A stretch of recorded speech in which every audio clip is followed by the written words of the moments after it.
Okay, so in this example, we're being asked to solve and graph the following inequality, and this is more of a challenging problem. We are dealing with fractions, but it's really not that bad once you know how to go about solving these types of problems.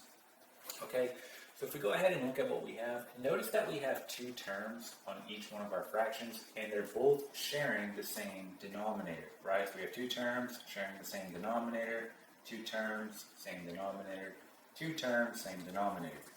So what we want to do here is break this apart. So I can rewrite this the following way. I can rewrite it as 2x over 5 minus 5 over 5, right? Just breaking apart this one. And I'm going to do the same thing here. Now, when I do this one, I'm going to go ahead and just distribute this negative sign to each one of my terms. Okay, so I'm going to get negative 3 all over 3. And then two negatives make a positive, so positive 5x all over 3. Okay? And then just continuing on here, just putting our inequality and breaking this apart, we get 3 over 10, and then we get minus 2x all over 10.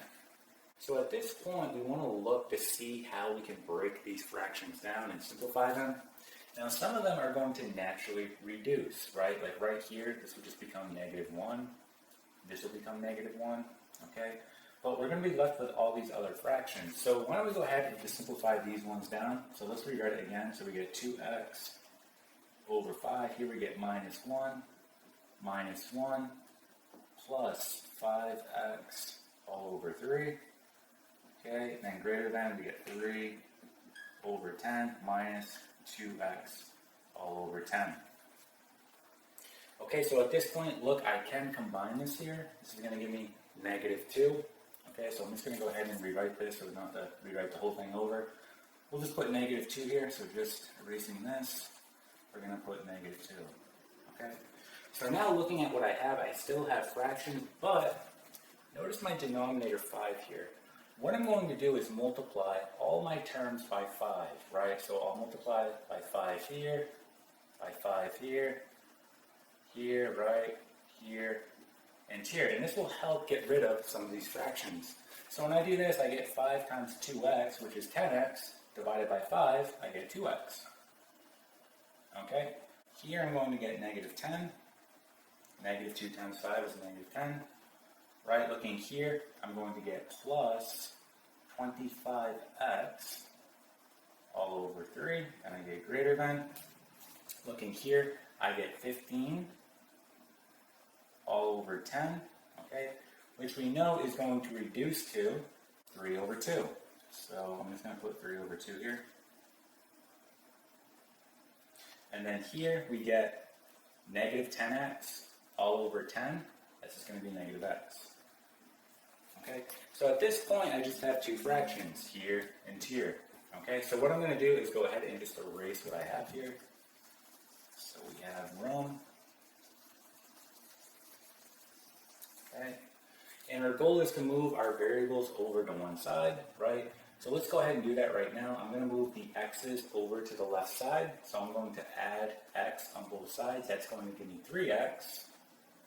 Okay, and then I just have this, negative 10 plus 25 all over 3, and again this is x, greater than 3 over 2.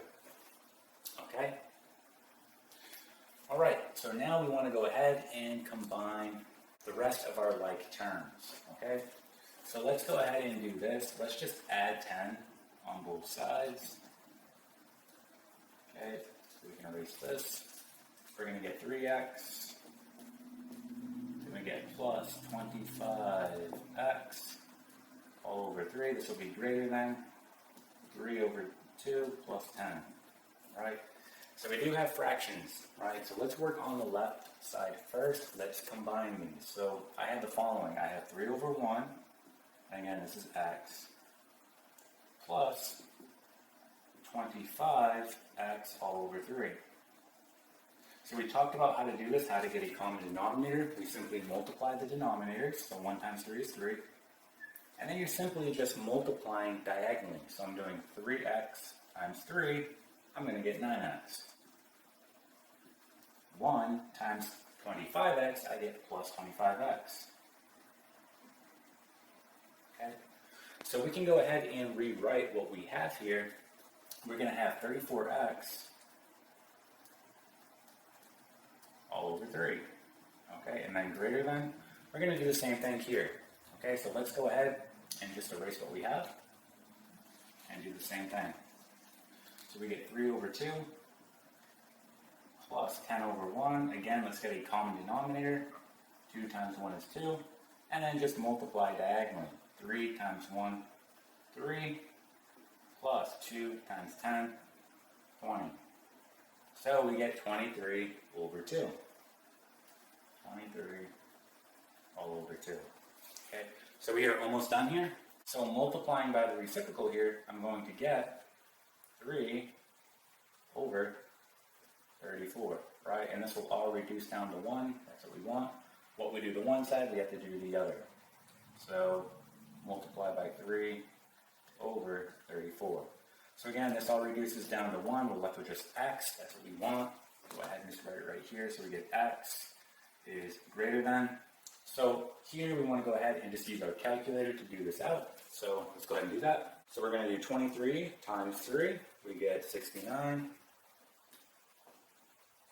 And then we do 2 times 34. We get 68. Okay.